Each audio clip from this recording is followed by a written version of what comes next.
Yo, what's up? This is Rockland. Today on Passport Case, we decided that Puerto Rico is ready for tourism again. Engage. I'm Rockland. I travel the globe making videos and recommending destinations. Join me so we can discover, preview, and book your next vacation. This is Passport Case. Welcome aboard abroad. Subscribe and enable notifications so you can see all the other videos you may like. Some may think that visiting Puerto Rico after Hurricane Maria is a bad move, but making your next trip to this U.S. territory will help with the rebuilding. Not to mention, the average high is above 83 degrees Fahrenheit or 28 Celsius all year long. The recovery from Hurricane Maria has been slow, but 2/3 of the electricity to the island has been restored. Tourism is one sector of the economy that can quickly bounce back, says Carla Campos, the acting executive director of the Puerto Rico Tourism Company.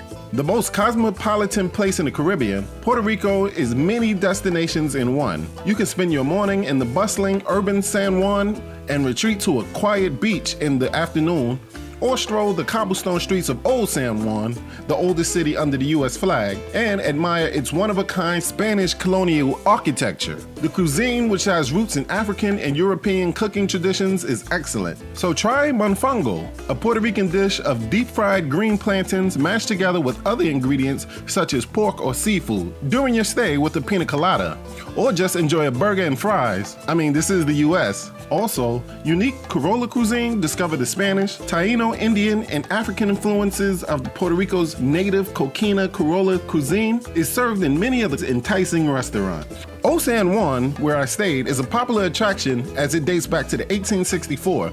Old San Juan is a beautiful place to walk and see Puerto Rican architecture in the 19th century. But don't worry, many restaurants and attractions dot this area, including a Señor Frog.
La Placita and Mezzanine at Saint Germain are two places to start. But don't forget about El Unique National Rainforest. There is only one rainforest in the U.S. National Forest Service, and it is in Puerto Rico. El Unique encompasses 29,000 acres and is one of the most biologically diverse national forests. Catch up to the coqui tree frogs. Watch for the red-tailed hawk, Puerto Rican lizard cuckoo, gray kingbird, pearly-eyed thrasher, shiny cowbird, and the rarest of jewels, the Puerto Rican parrot. Puerto Rico is beautiful, from the sun constantly shining on the beaches to the diverse cuisine to its awesome populace. Visit Puerto Rico to help the rebuilding and visit Puerto Rico for the experience. Puerto Rico has classic white sand beaches and rare bioluminescent bays, which is when the tiny single-cell organism that lives in the bays are agitated. They then release energy in the form of light, and they glow, emitting an ethereal neon green aura of liquid light. They are best enjoyed when there is no other light to minimize the bioluminescence, and that makes it unlike any other place on Earth, and you should come see why. Out of all the places that I went, there was only one store that still didn't have water running. It was actually a Subway's. When I realized they didn't have water running to fix the soda machines, I decided I didn't want to eat there because they didn't have water running for anything. Something like washing hands or doing dishes are mandatory if they want me to come eat in that place. Also, I ran through a little bit of the shanty towns. It was pretty peaceful, but I didn't go there in the middle of the night, so I'm not sure how the area would fare if it was really late. Overall, Puerto Rico is beautiful. One thing that really stood out to me in Puerto Rico is the prices at the supermarkets and the stores. They're really high. If Puerto Rico is in some type of deficit, I don't understand how the prices in stores could be so high for those people to be able to eat, but they are. Things like milk, bread, and beer were outrageous prices. It was almost like a little bit more than today's New York prices. Another thing that stood out is Puerto Rico reminds me of the late 70s to the early 80s of the Bronx, New York. I've never been to Puerto Rico before this time, but for some reason, it brought me a whole lot of nostalgia. From loud, glaring Spanish music, to graffiti on the walls, to some abandoned buildings and people walking their pit bulls.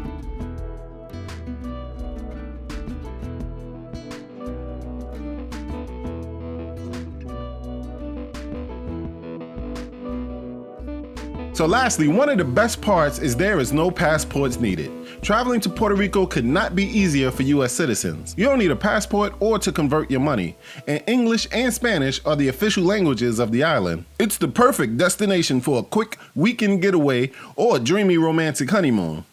Airfare to Puerto Rico is 30 to 50% less than to any other major Caribbean islands or destination, so it makes it the perfect island for any vacation. Recently, I made a countdown about the most beautiful women in the Caribbean, which islands they were from. A lot of people in the comments told me that I really did a disservice by not mentioning Puerto Rico. Actually, I did. Puerto Rico was in the honorable mentions. But from this visit to Puerto Rico, I can honestly tell you that they did deserve a better spot. Most women you'll run into, even the Uber driver I had, were top notch. It's a golfer's paradise in Puerto Rico, as the island offers 21 world-class golf courses designed by legendary golf designer including Bruce, Bessie Jr., and George, and Tom Fazio. The courses offer amazing vistas and perfect playing weather year-round.